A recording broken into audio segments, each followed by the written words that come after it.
right, guys, let's talk about how to stay on track. So let's do a quote of the day.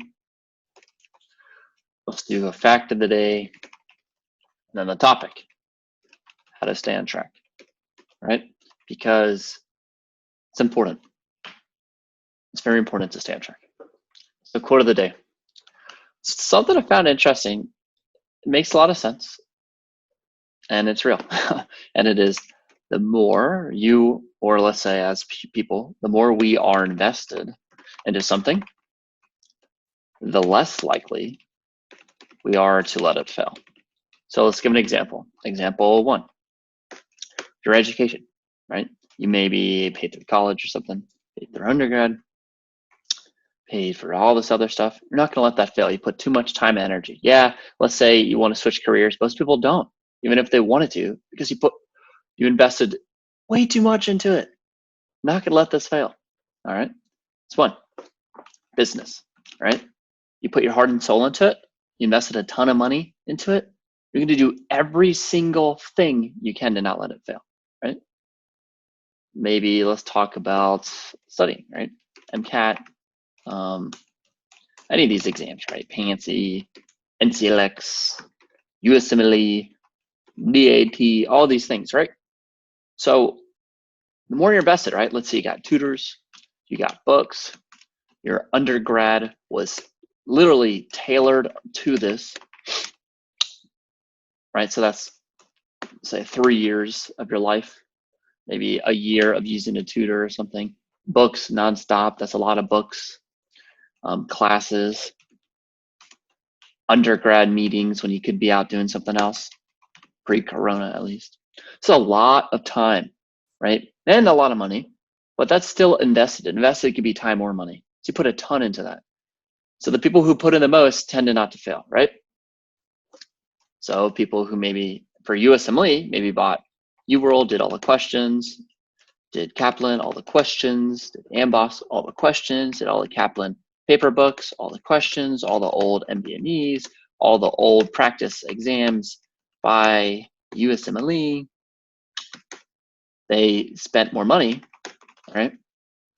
But what's more important is they spent more time, right? They're more invested with it. All right, you get the picture. All right, so fact of the day, we'll do that. It's a schistosite. Schistosite, right? So I'll show you a picture of that. Here's schistosite. So what do you see this? What do you think? All right, so I would think of micro, right? Angiopathic, hemolytic anemia type of stuff, or you could just say intravascular hemolysis, cells getting cut in half. So you'd basically have red blood, you'd have a red blood cell, it hits something, well, there's a platelet, boom, now it gets sheared in half, right? These little guys, you could call them a schistocyte, they kind of look like this, as the image before showed. All right, so differential for sure, for just seeing that. Like you see that histology, what do you think? I think DTP, HUS, DIC. I instantly think this red blood cell is lysed. You have increased LDH, decreased haptoglobin. Let's make this pretty. So those things would be, marker for intravascular hemolysis. All right, what else can cause this? Macroangiopathic hemolytic disease, blah, blah, blah, blah, blah, blah, blah. What does that really mean? So we said we got these guys. Now let's talk about, it could be from aortic stenosis, right? If you try to go through a small opening, or mechanical heart valve. It also lead to these. So you got 1, 2, microangiopathic hemolytic, 2, macro. Pretty sure I got that question wrong years ago, so I don't want anyone else to get it wrong. Paying it forward. There we go.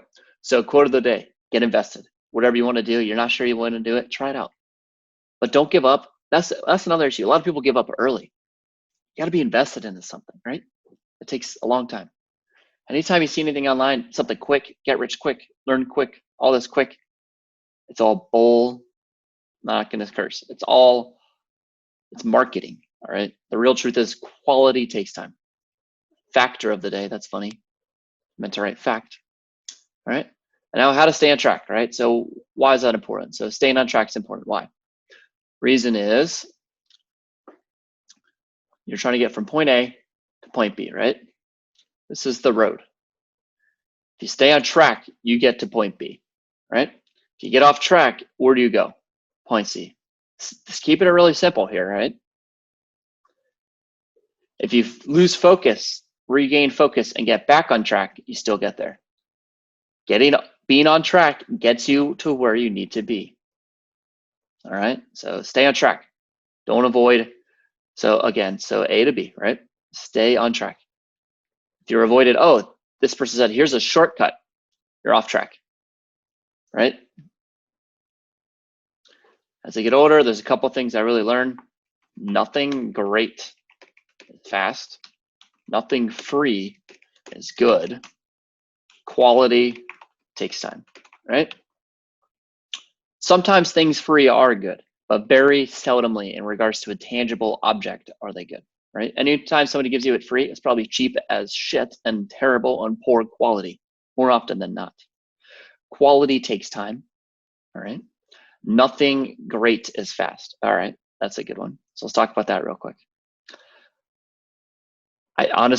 I can't think of one thing I have done in my entire life that I did fast and it was the best thing I've ever done. Here's an example, sports, right? If I do a 3-throw, if I went as fast as I could, you think I'd make a lot of baskets? Or if I took my time, lined my shot, probably have better odds. Let's talk about golf. You go to the ball to putt to the hole. If you don't read the line, do a practice stroke, you just hit it, versus taking your time, reading it, doing some practice strokes, looking around, aiming, and then hitting. Which one has better odds? Well, that took more time.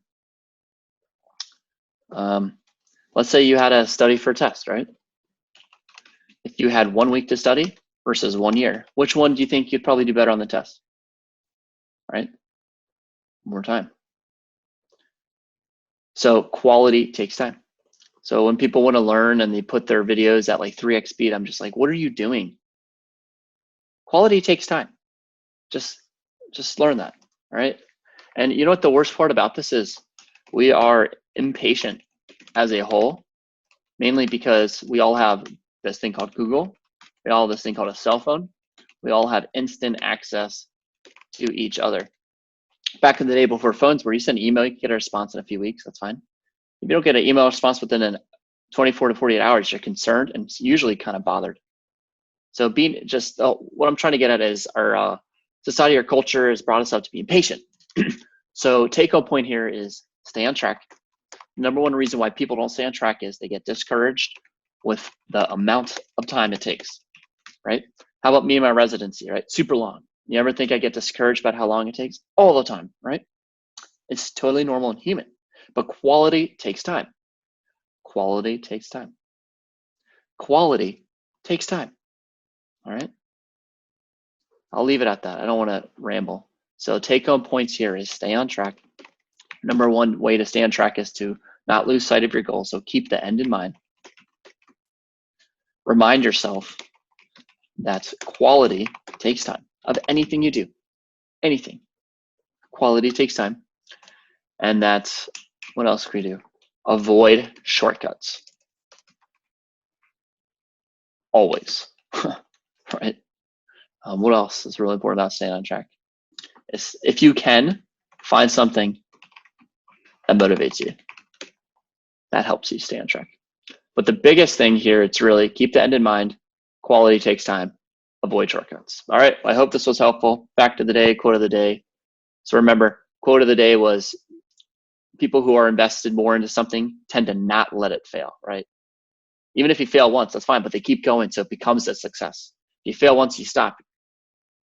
You've lost. You're not going to win in the long term. It's just the sites. Think TTP, HUS, DIC. There's probably a few others. Macro, type the heart valve, and Nordic Stenosis. And then how to stay on track. Just stay motivated, avoid shortcuts, keep the end in mind. All right, have a wonderful day. We'll do more of these videos. Hope you have a great day.